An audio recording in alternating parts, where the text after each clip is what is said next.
Hey there, Twin Cities. This is Andy Otto, your host for Twin Cities Pride Amplified.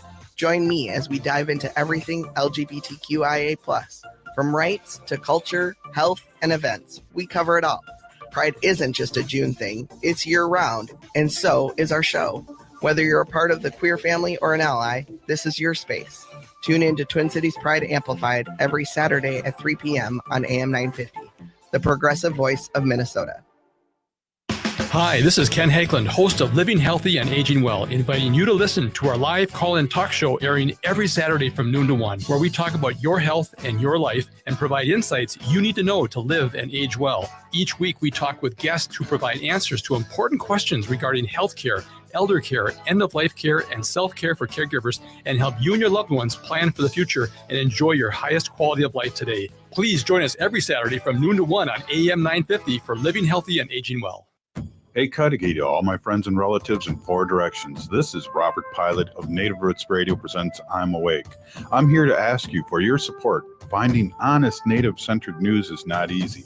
But with your support, we're able to provide accurate information about Standing Rock, Line 3, treaty violations, and COVID-19 in our Native communities. Please visit Native Roots Radio Network on Patreon and donate if you can. That's Native Roots Radio Network on Patreon. Pinigigi, and thank you for your support. With a look at your AM 950 weather, I'm Patrick Lilia. Tonight, rain possible very late with a low around freezing. Then Saturday, cloudy with a high around 42. Vinaigrette can add the perfect complement to your next home-cooked meal. Taste test their wide selection of oils and vinegars, and they'll bottle it for you right on the spot. Vinaigrette is located at 50th and Xerxes in South Minneapolis. Check them out at vinaigrettemn.com. Portions of Native Roots Radio may be pre-recorded. It's a good day to be indigenous. Get up, stand up. They are going to become more brutal. Couldn't cut, hit me cut again. Because all the hippies were trying to be Indians anyway. They're going to become more repressive because it's a matter of dollars and their illusionary concepts of power. Hey, Victor. We must live in balance with the earth. And also with recent happenings at Wounded Knee. I am awake. Welcome to Native Roots Radio presents I'm Awake, and I'm your host, Wakanja Hade. Hey, Cudahy to all my friends and relatives in four directions. You are listening to Native Roots Radio presents I'm Awake, and I'm your host, Robert Pilot. Hey, we discuss local and national Native news and events, and as you know, Chujunk, Native issues are human issues, and human issues are Native issues. Yes, you are right, Dega. They are. This portion of the show is supported by the Minnesota Indian Women's Sexual Assault Coalition. Hey, it's Friday, and we got State Senator Mary Kunesh on, and then later on in the show, our my wife, Wendy Pilot, and talking about our sacred animals and our relatives that are with hooves and tails. Hey, Mary, we missed you last week. How did it go? And welcome to Native Roots Radio.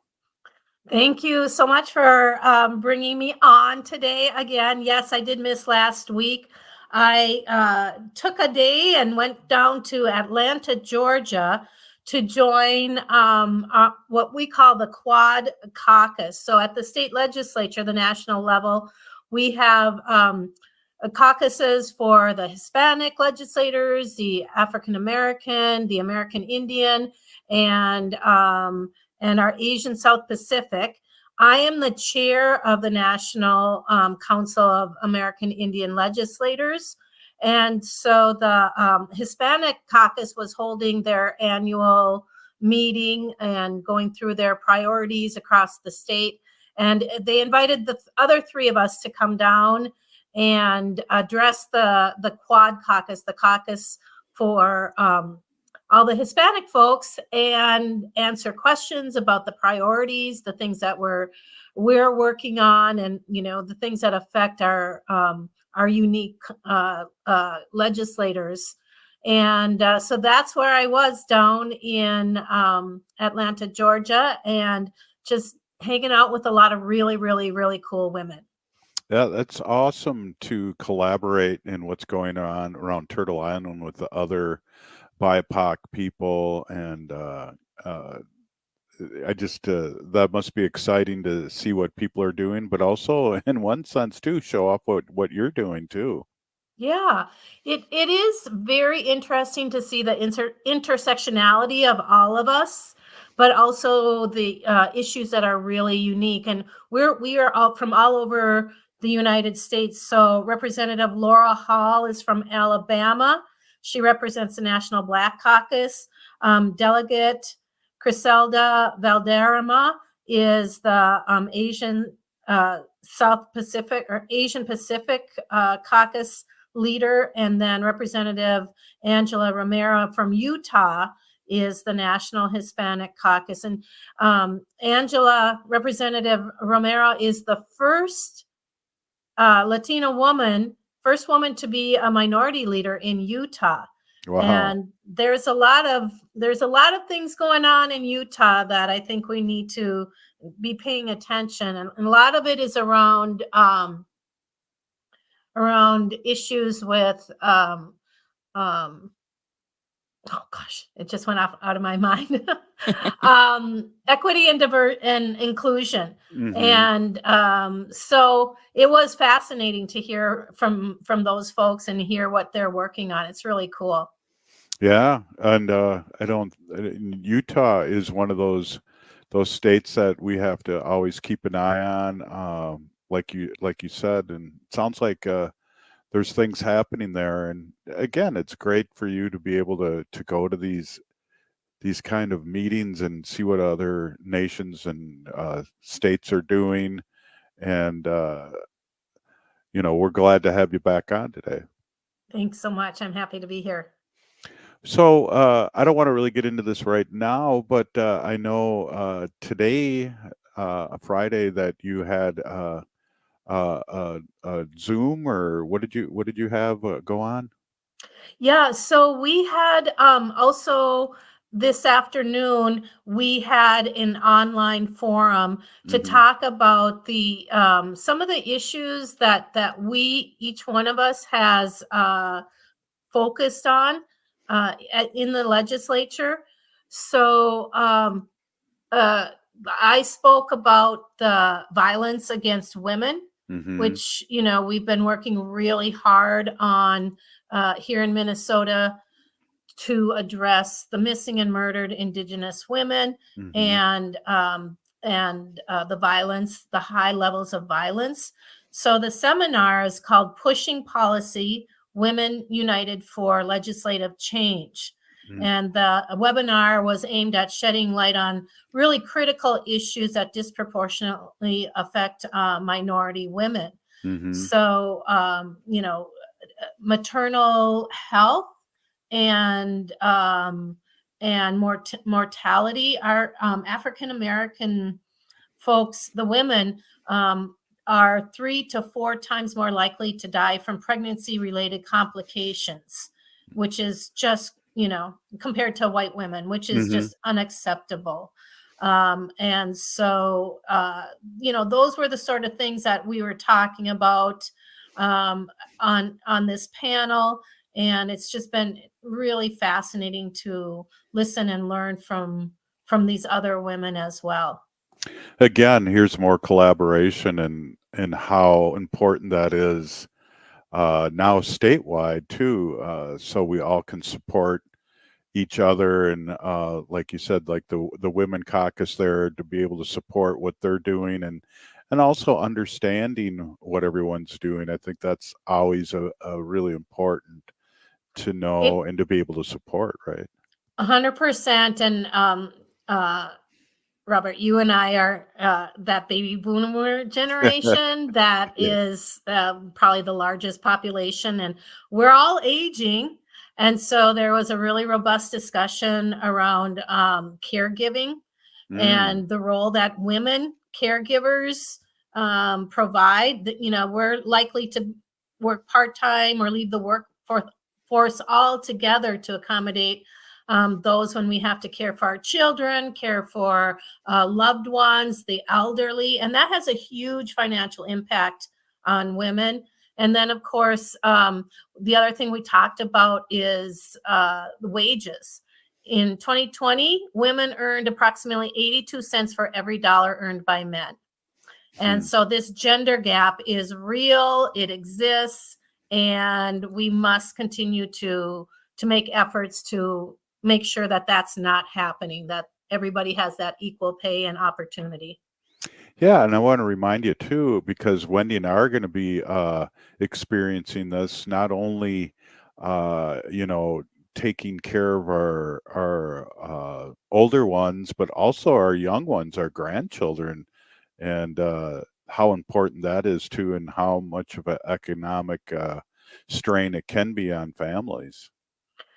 Well, it is, and you know that usually on Fridays, those little girls aren't here right now. I have my granddaughters with me to help ease the burden, the cost of childcare. And while I love it, it's the best day of the week for me. Not everybody has family or opportunities to have somebody supplement those costs. And we're working on things at the legislature, but like everything, it costs a lot of money, and we've got to find a way to make this work for our families, especially those that are lower income, single parents. It's just too much. Right, and your children and children-in-law, they all work too. So, and it's still a struggle. It's interesting. I heard on a report yesterday or the other day that it's cheaper to rent than to own a home these days here in Minnesota, in the Twin Cities especially. Yeah, it considerably. And I have one daughter that moved from St. Paul back to Northeast Minneapolis. And, we're all saying, well, maybe now's the time to buy a house. And when she started looking, first of all, the selection was not there. But second of all, the cost of a mortgage is almost $1,000 more than what she was able to rent actually great house large enough for her. So wow, that's serious news, because we know from our history is that's the opposite of how we got a house. It was always a struggle to get the down payment. Wow, we're here with State Senator Mary Kunesh, and we're going to be right back after this short break. Oh, wow.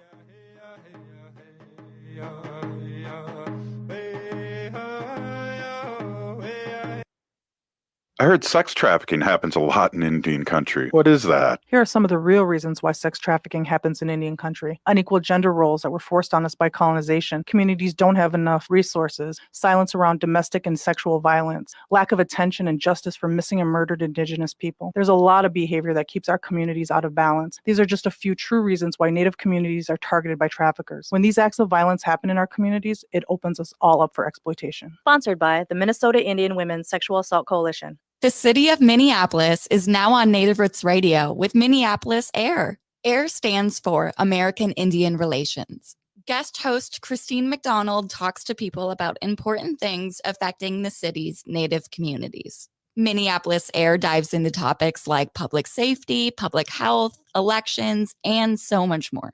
Tune in to Minneapolis AIR on Native Roots Radio from 5 to 6 p.m. on the second Wednesday of every month, right here on AM 950. As we pack away the ornaments and bid farewell to the holiday season, it's time to unwrap the gift that keeps on giving, getting protected by a COVID-19 vaccination. This is your chance to make a difference, especially as our Native communities face higher COVID numbers. Those higher numbers underscore the need for collective action. So answer the call and get vaccinated. The latest vaccines are not just authorized, but they're proven effective against the current variants. This is extra protection, even if you've already had previous vaccines, since previous vaccines will eventually wear off. Plus, the new shots are FDA approved for ages 6 months and up.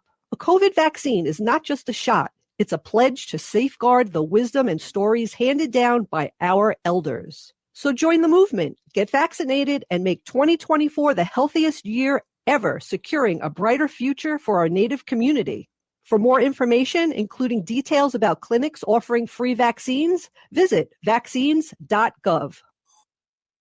This portion of this show is supported by Native American Community Development Institute, or NACD, in Minneapolis. Hey, it is Fun Fact Friday. We'll have Wendy on soon here, but we have our State Senator Mary Kunesh here, and we're talking, kind of talking about her week. And it's great to have you back on. And I know this is like a really popular for people that listen to our show. They really like Fun Fact Friday and having State Senator Mary Kunesh come on. So we have bills going on still, and Yep. there's some things happening. I don't know. There's a couple bills that you have authored. Maybe you can fill us in what's going on. Sure. So we are getting close. I think we have 7 more weeks of the legislature officially. So we're winding up hearing the bills. Any bill that was just policy with no funding in it had to be, the deadline was last Friday, had to be heard by last Friday. So now all the policy committees are putting together their policy bills. And then there's a matching finance committee for some of them, not all of them, but most of them. So like I'm chair of education finance.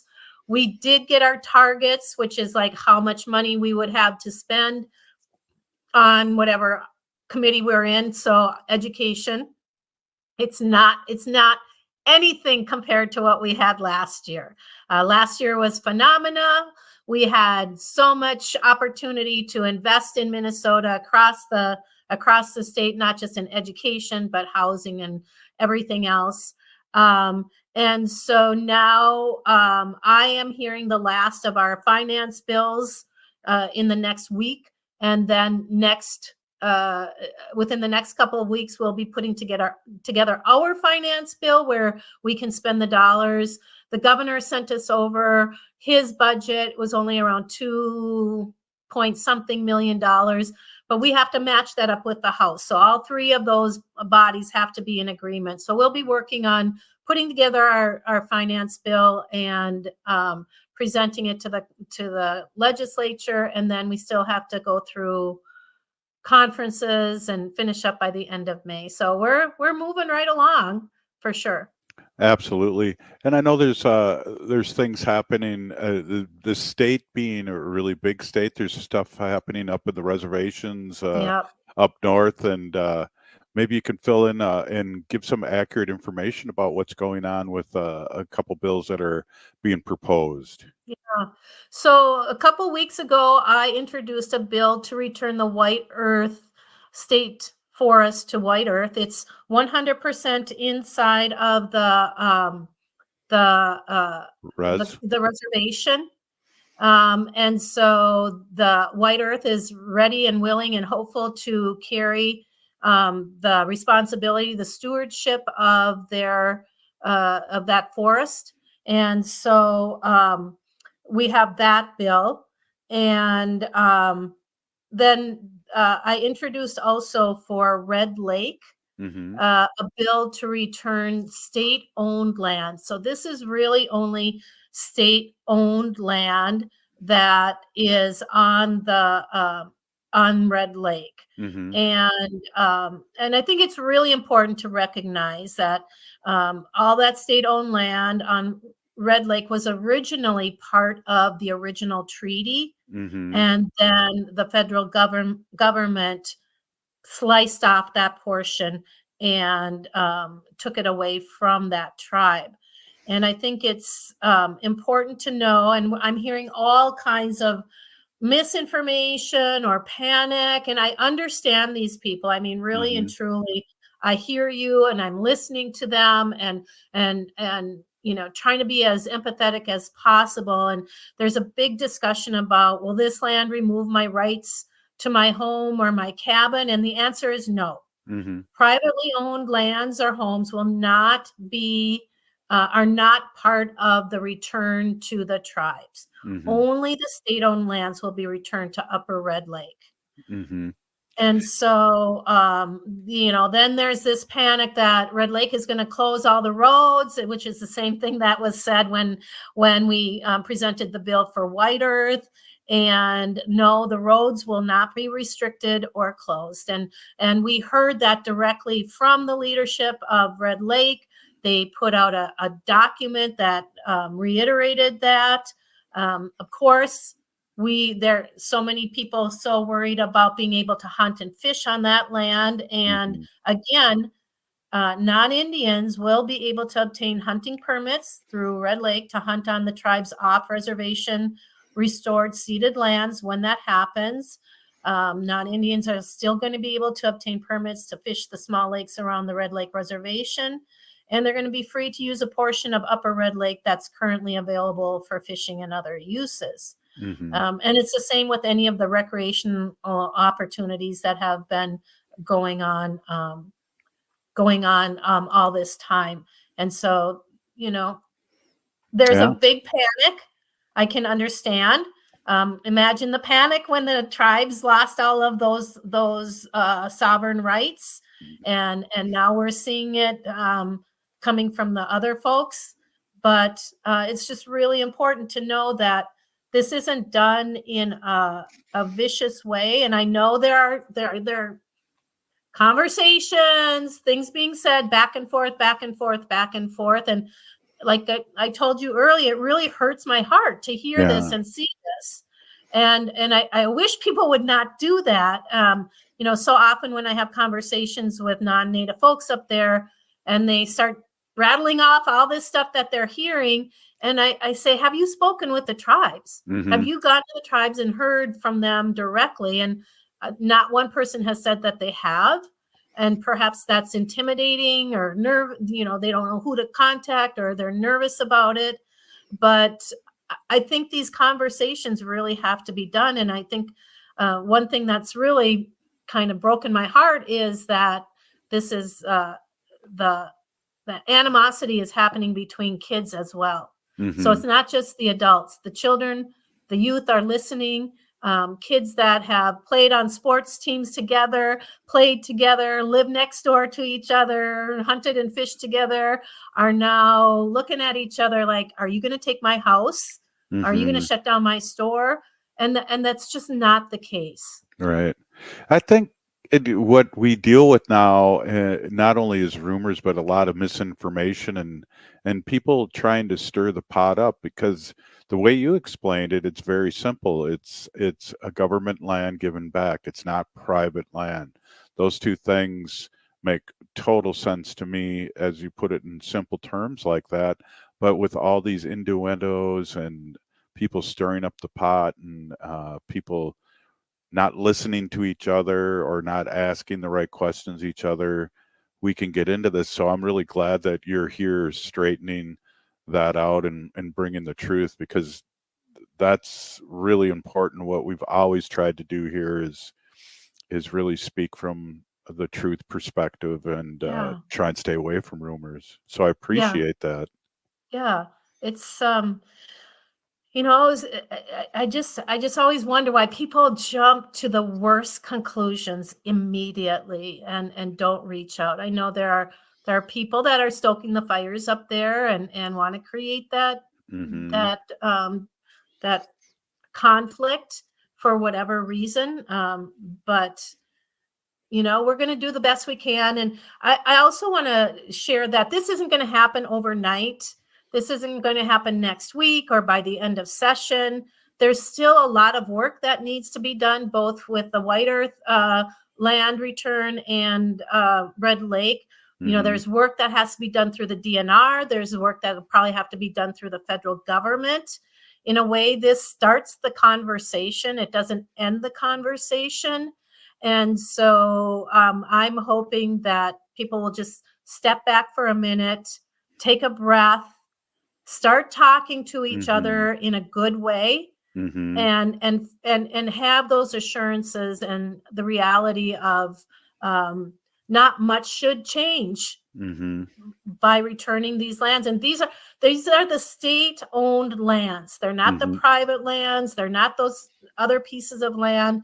These are just the state-owned land. And I don't have the map with me, but there's a map that shows those areas, those chunks of land in yellow that the state has. And it's not the biggest portion. It's not a lot of space. So we'll see. Yeah. And I know, like, when we talked to Bob Blake from Red Lake, Solar Bear with the Solar News, he was talking about that they had been asking for this land back for a long, long time, and I don't. Before the 60s and 70s when I was around. So they've been kind of asking this because they were a little tricked into signing that treaty, because it ended up, like I think you kind of alluded to in the beginning, that that treaty was the whole lake at one time, and then when it came to signing treaties, they were kind of tricked into that portion being cut off, the northern part. Yeah, and there are letters and documents where the chief of Red Lake at the time said, that's not what we agreed to. We don't want to give up that part of the lake. Why would we give up that part of the lake? That's not what we agreed to. So there's historical documentation of those lands, or of the chief and the tribes will not being respected and upholded. They just ignored it and said, probably said, we can't give them the whole lake, give them most of the lake, but we're not giving them all the lake. And it's important to go back in history, even though people think we should only be looking forward. No, that's awesome. And I'm glad you were here to straighten that out, because there has been conversation. Hey, we're here with State Senator Mary Kunesh, and you're listening to Native Roots Radio.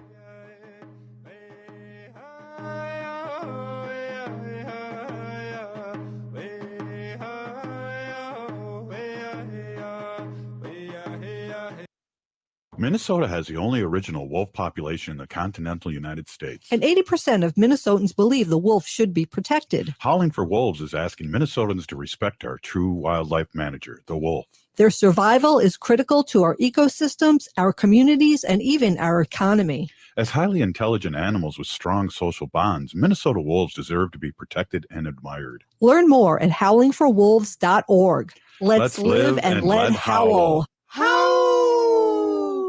J&S Bean Factory is a native-owned, community-supported, cozy, artsy coffee shop which offers roasted on-site beans, live music, and baked goods. Relax in the beautiful outside patio.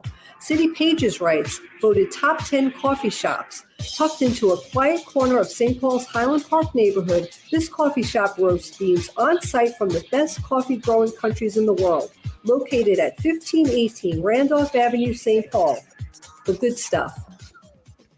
Doherty Family College at the University of St. Thomas is your pathway to a bachelor's degree. Located in downtown Minneapolis, Doherty Family College offers an affordable education that includes free textbooks, a laptop, meals, career coaches, and a Metro Transit pass. As a full-time Doherty Family College student, you'll benefit from mentorship from St. Thomas faculty, along with paid internships and support from Minnesota's largest private college. Ready to turn your dreams into reality? Apply now at dfc.stthomas.edu. Doherty Family College, your journey to success starts here. All My Relations Arts presents Okizi. Okizi means to heal, and the exhibition highlights the healing power of cultural revitalization for Native communities. Okizi showcases prints, mixed media, textiles, beadwork, digital collage, and glass sculptures by Native American and Sami artists. It explores Indigenous communities' active healing efforts through language revitalization, land back movements, and embracing traditional knowledge. Visit All My Relations Arts to experience Okizi through April 13th. More information at allmyrelationsarts.org. Life can be hard. Sometimes it feels like there's no answers, like there's no way out. Hennepin County's COPE Mobile Crisis Response is here to listen and help you find a way through whatever is going on in your life. Call 612-596-1223 for no-cost crisis support anytime, anywhere in Hennepin County. That number is 612-596-1223. Car shopping is made super easy with Rudy Luther Toyota's Luther Direct. It's car shopping without ever leaving your home. Go to rudyluthertoyota.com and click on Luther Direct. Choose any vehicle in Rudy Luther Toyota's current inventory, either new or certified pre-owned. Then find out what kind of value you can get for your trade-in, review a payment plan you qualify for, and customize it, and then set up a time for Rudy Luther to drop off your new vehicle and pick up your trade-in. It's that simple. Your new vehicle comes to you without any of the hassle. Check out Luther Direct today at rudyluthertoyota.com. Hi, I'm Mary T, inviting you to experience our integrative Mary T Health and Wellness Center, offering physical, occupational, speech, and lymphedema therapies. Experience our guided imagery, meditation, Tibetan medicine, dry needling, massage services, including cupping and oncology massage. Sign up for our free wellness screenings and learn more at marytwellness.com. All major health insurance providers are accepted. Come for therapy, experience wellness. This portion of the show is supported by All My Relations Arts and their current gallery exhibit Okeezy in partnership with the American Swedish Institute, now until April 13th, off of Franklin Avenue in Minneapolis. Hey, we are back here with State Senator Mary Kunesh, and we're at that point right now where we're going to ask whatever the state senator would like to talk to, now that we've grilled you for 2 segments. Well, Robert, did you miss the big snowstorm? I missed some of it. When did I come out here, Wendy? Monday. Friday? So I came out Monday. So it was just raining when I left, but it snowed a lot the day before or the night before. And now you've gotten roughly like 15.5 inches. We've been watching as we walk on the boardwalk here in Long Beach in New York. Yeah, it was amazing. This is like the one big snowstorm that we had here in Minnesota, which is, it was sort of different to have a dry, warmer winter, but it just worries me that what if this becomes the mode, and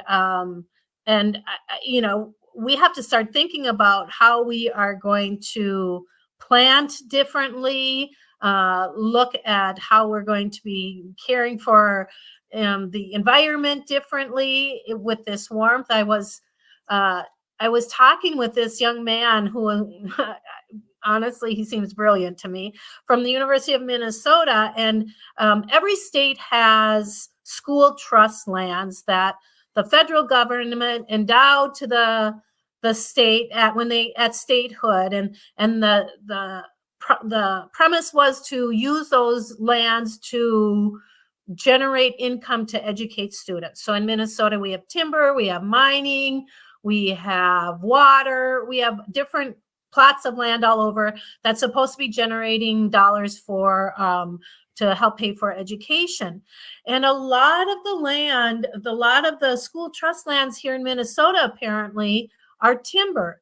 And when the DNR cuts that timber down and sells that, and the dollars go to our schools, they replant.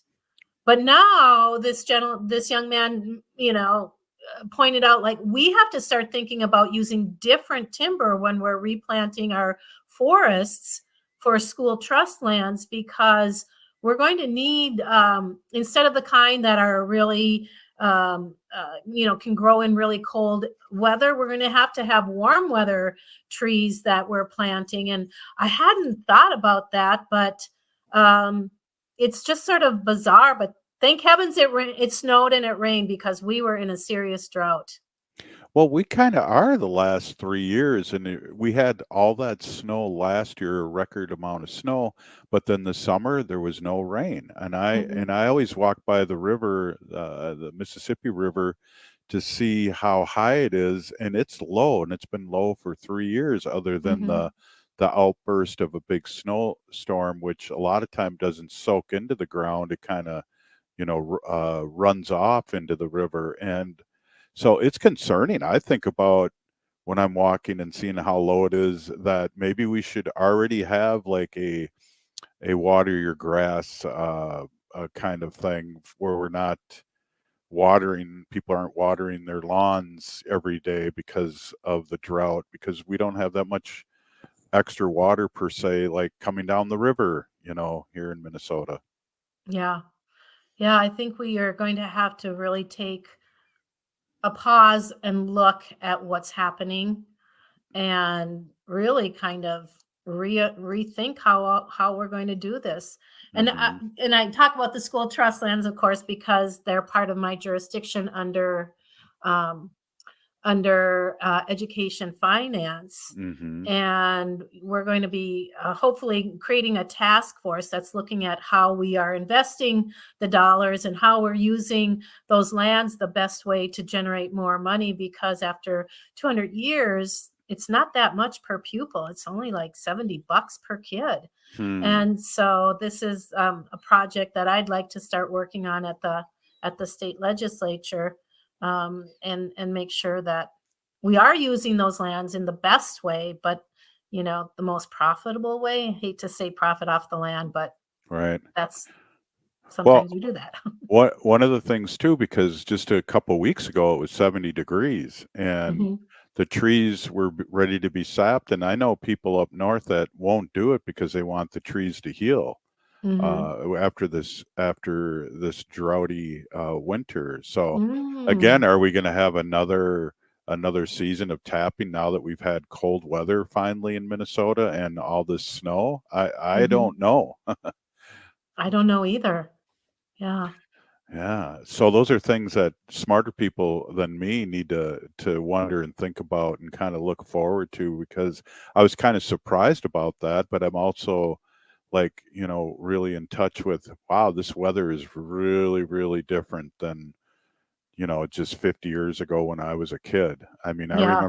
I remember going skiing every Thanksgiving, and now some winters we don't even have snow for Christmas until the new year, and so, and then the cold weather too, because it's supposed to be like 20 below zero to kill those beetles that are eating up the trees, Oh, and it's that's the other thing. Yeah. right. Well, it's really something that we're going to have to put our minds to, but um, that was kind of exciting having that snowstorm. It was Yeah. like the one and only of our, and then the rain that came with it. So hopefully that will make a big difference with the drought. Well, Haley, you weren't able to ski because the slopes No. were shut down prior to that, which seems to me kind of early, but maybe not. Yeah. Well, and I was surprised too that they just had as many open days as they did. And luckily, with the snow machines that they do have out there on the hills. But I know some places were looking to open bonus days after the snow fell here over the weekend. But we'll see. Unfortunately, it does look like we'll be in warmer temps again soon. And that's not to mention, and we did talk a little bit about northern Minnesota in the last segment, but that's not to even mention our friends that are up north that have resorts that count on ice fishing. Yeah. All these things that had nobody show up because there was no cover on the ice or the ice wasn't frozen enough. Exactly. Yeah, I mean, it's amazing when with this weather change, how it does affect our economy. And Hmm. you wouldn't think, it makes that big of a difference, but this summer made a huge difference for snowmobilers and snowmobile manufacturers, Hmm. ski resorts, and all uh, the Restaurants that go with restaurants. them, the Hmm. people that work in the restaurant, the people that count on Yep. on that, not just the owners, but of course the people that they hire and work in their resorts. Yeah. Yeah. And Yeah. It the was. ski competitions, I know they canceled a lot of our ski competitions in the Twin Cities, cross country skiing. And I know we had some X Game event here too. And it was really hard for them to pull that off with the lack of snow. Hmm. So it's interesting too, and we talk about this a lot, Mary, on Native Roots Radio, and that's how a few years ago we were like in shock that water was put on the stock market, and so we have companies come up here and suck up a lot of our water out of our lakes, whether it's Lake Superior or Mille Lacs Lake, a big lake, and bring it somewhere where there's no water, and they can make our bottled water or I don't even know. Yeah. Yeah, water is a commodity these days. Hmm. And it's going to become more so. I worry about some of these communities that where they drink only well water, Mm. and the aquifers are either dropping or drying up. The wells are starting to dry up, and that is a huge concern, first of all, because of some of the pollutants that are not flushed out of there because the water isn't moving along, but also the fact that what do you do when some of these communities run out of water, and they Yeah. it's not that easy to accommodate, to just put a pipe through or a hose through to your neighbors and say, oh, I got water, you can take my water. But lots of things to be pondering for sure. Yeah, and maybe some of that will be brought up in the next few years, law-wise. And I don't know specifically what you could do right off the bat, what you could do to protect the water, but we talk about that all the time. And as you know, Native Roots Radio started as we were fighting Standing Rock because of that aquifer and the Missouri River were being a pipeline was being put underneath there, and we all know pipelines with that cruddy oil, thick oil leak. So there's all these kind of things that are moving around this, and it's all about, we talk about ecology here and that kind of preserving Mother Earth and Father Sky, and also our relatives with fins and tails and hooves. Yeah. So a lot to ponder. To chat about. Yeah. Lots to chat about. Yeah, definitely. So I was driving down Franklin Avenue the other day. Have you seen the new Indian the Minneapolis American Indian Center lately? Yes, I have, and that's going to be open on the 1st of May, and that'll be exciting because the parade that we have for opening Indian Month will go right into the Indian Center. So we're excited to celebrate that, and also go right into that new looking building. Yeah, I'm really excited about that. The programming and the supports that come out of that Indian Center are phenomenal. And I know that the community has really been missing not having it there. This summer, there were 2 opportunities for legislators to go in and tour it while it was in under construction. We were able to secure some bonding dollars, state dollars, to get them to the finish line. And I was just really, really impressed and excited, not only by the prospect of what's to come, but, it was interesting talking with the construction folks there. They were very excited about the work that they were doing too. And these were a lot of non-native guys, and very proud, very excited by this project. So I'm excited to see what they've got in place May 1st. Yeah, me too. And it's going to be different. And like you said, it's been an entity that's been missing in Indian country, or with our urban Indians. Hey, thanks a lot, State Senator, for stopping in and filling us in what's going on in the state and in the Capitol. My pleasure, everybody. Take care. This is Native Roots Radio presents I'm Awake.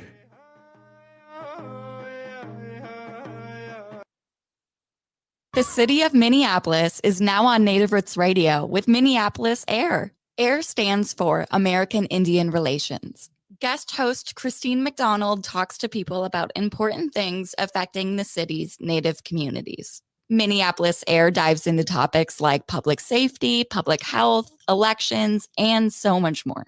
Tune in to Minneapolis AIR on Native Roots Radio from 5 to 6 p.m. on the second Wednesday of every month, right here on AM 950. J&S Bean Factory is a Native-owned, community-supported, cozy, artsy coffee shop which offers roasted on-site beans, live music, and baked goods. Relax in the beautiful outside patio. City Pages writes, voted top 10 coffee shops. Tucked into a quiet corner of St. Paul's Highland Park neighborhood, this coffee shop roasts beans on-site from the best coffee-growing countries in the world. Located at 1518 Randolph Avenue, St. Paul. The good stuff.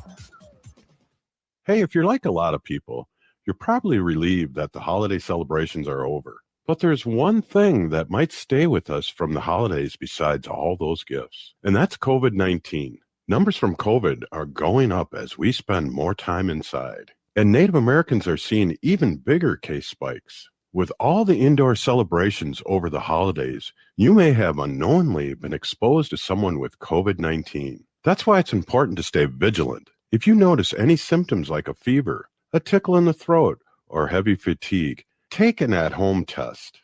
They're still free and can be ordered at sayyeshometest.org.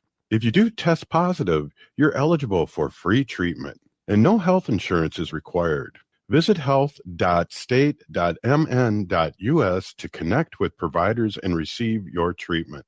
Let's make 2024 the healthiest year ever, securing a brighter future for our Native community.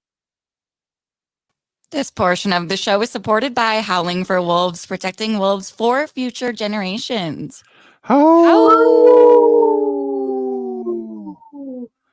Wow. Hey, Wendy, there's a lot of pressure on.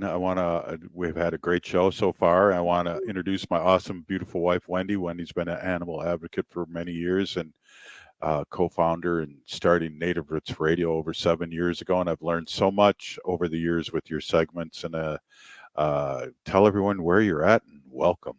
Yes. Hey, everybody. I hope not to ruin the show. So far, so good. My name is Hanaji Hihani. That means cares for them. I was given that name by my Dega Curtis. Curtis goes by Mashke Hanajingo, which means walks on white clouds. I'm a humane policy volunteer leader for the Humane Society of the United States, and I work on animal issues at the local and state level. It's always my pleasure to do that. And we're going to be talking about a few fun things today. Yay. So there was a grizzly bear named Boo. Boo. He's very well known and well loved, and he lives at a ski resort in Golden, British Columbia, and he was filmed emerging from under the piles of snow as he woke from hibernation, and you could go on and watch the little video. It's really, really cute. So his name is Boo, Boo, and he's the grizzly bear from Golden, British Columbia. So check that out. It's a really cute little video. The other thing I want to mention, Robert, and I've talked about this before on the show, Robert and Haley, about wildlife overpasses that go over the highways. So there's these wildlife overpasses, and they go over highways to help wildlife get from one end to the other without them getting hit by cars. And there is one right now at the 101. This is from California News. 101 freeway. It's to close overnight tonight because they're going to accommodate the workers that are building this really large wildlife overpass in Los Angeles County. So they're going to close that to work on that tonight. But these things are really wonderful because not only do they save wildlife, they save human lives too, because there's so many deaths that happen when people hit animals in the road and just costs a lot of money. But anyway, this is really great news. And they also built many underground tunnels for the animals to be able to get by safely. So the construction crews broke ground on the Southern California Wildlife Crossing in the spring of 2022, and it's expected to be completed by 2025. This is going to be a really big one. The price tag for the project, which was originally estimated to be more than $90 million. So this is a really great project. It's going to save a lot of lives. In September 2022, Governor Gavin Newsom signed legislation to require the state to identify locations where animals face barriers that separate them from moving freely and prioritize building or converting existing infrastructure to allow them to cross more safely. So I love that story, and I hope that they keep doing that, because it's really important that we save the animals and people don't get their cars all crashed up. The other thing I wanted to talk about, since it's Friday and we're talking about Fun Fact Friday, I can't remember where we left off. I think it was like number 22. So I'm just kind of scrolling to get to number 22 here from last Friday. I have 101 fun facts here. Oh, here we go. Oh, I did mention this one. The fastest land animal And Haley, you guessed it correctly. Could you remind our audience who the fastest land animal on the planet is? It's the cheetah. That's right. And the cheetah can reach speeds up to 75 miles per hour. I mean, that's crazy. If you just think about going in your car and driving 75 miles an hour, that's like so fast. Freeway speeds. That's crazy. That's astonishing. Baby elephants suck their trunks for comfort. Oh, just like, yeah, isn't that cute? Just like a little kid who sucks their thumb. Oh. Yeah, I didn't know that. Elephants, sucks their trunk. The Nile crocodile's jaw can apply 5,000 pounds of pressure per square inch. That's the strongest bite of any animal in the world. Oh, yep. I want to make sure I stay away from that. Me too. The giant Pacific octopus has 3 hearts, 9 brains, and blue blood. What does? The giant Pacific octopus. Wow. Yeah, it has 3 hearts, 9 brains, and blue blood. Blue blood. Wow. Mhm. Like a rich person. Yeah. Well, be really careful with fleas because a flea can jump distances 200 times their body length. 200? 200 times their body length. That's a pretty far jump. I They're heard- able to jump 10 inches vertically and up to 18 inches horizontally, making them one of the planet's best jumpers relative to their size. It's equal to a human jumping as high as the Empire State Building in New York.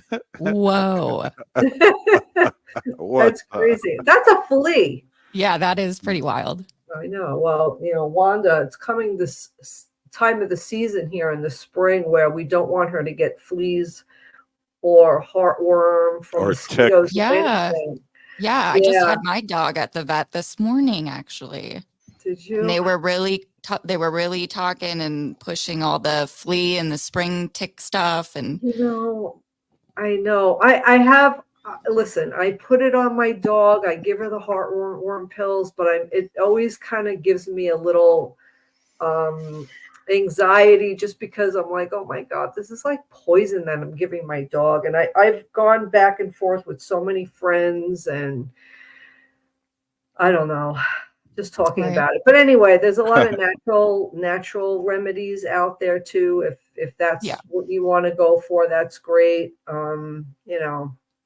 Whatever.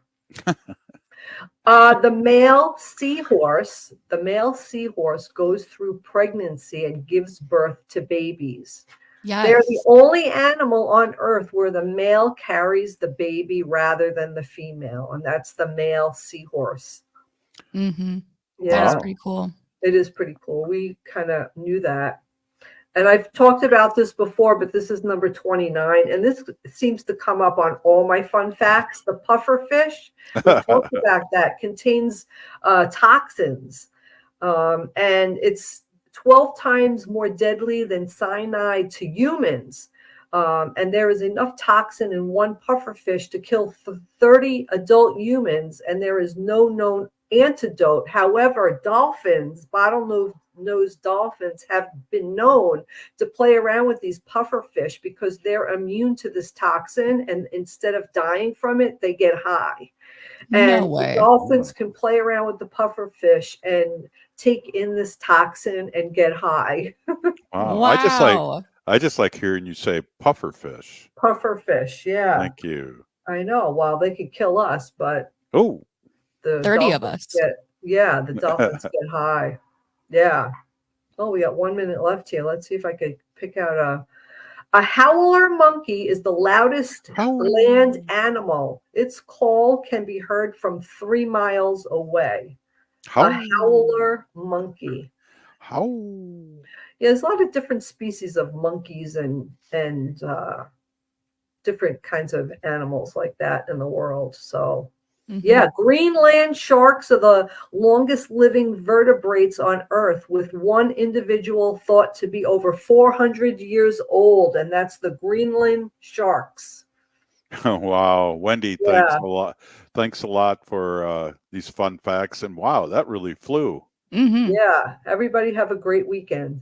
Right on. Hey, you're listening to Native Roots Radio. We'll see you Monday. Free Leonard Peltier.